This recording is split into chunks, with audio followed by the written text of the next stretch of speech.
Hey guys, and welcome back to Misha's Corner. I'm making a frozen watermelon mint lemonade, better than Chick-Fil-A, period.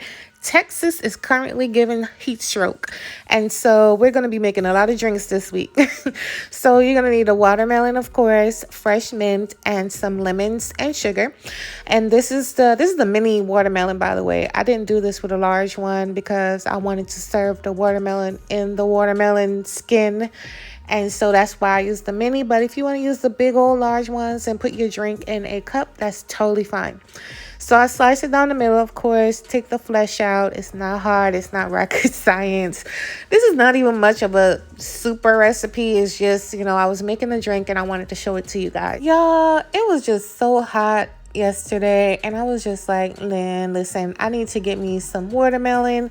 And I was like, I really like the Chick-fil-A's watermelon lemonade. I get it all the time. I said, let me just go home, make my own frozen. I know it's really watermelon in it, no artificial ingredients. And so that's what I did. So I'm now going to juice my lemons. Usually I would have juiced it right down in the blender, in the pitcher. But because I'm going to blend it, I don't want no seeds, child. And so I'm going to put it right down in this little ramekin and get it nice and juiced. And remember, all ingredient measurements are always going to be below. But, this recipe is to taste. So if you like a lot of lemon, less lemon, it's totally up to you. By the way, this watermelon was so good and refreshing.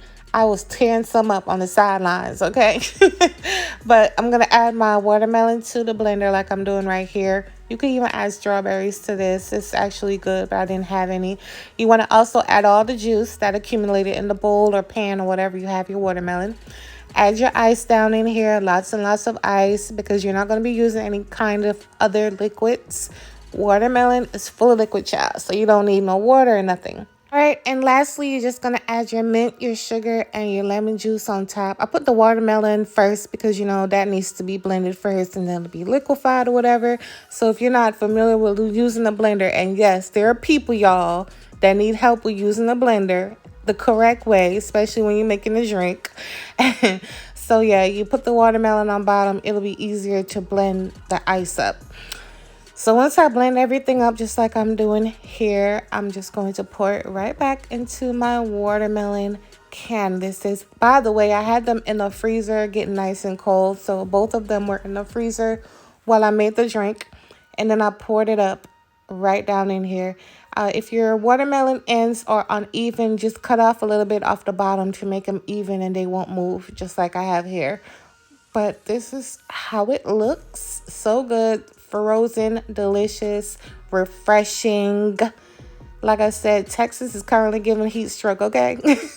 But thank you guys so much for watching. I love you for your support, and I'll catch you on my next video. Bye.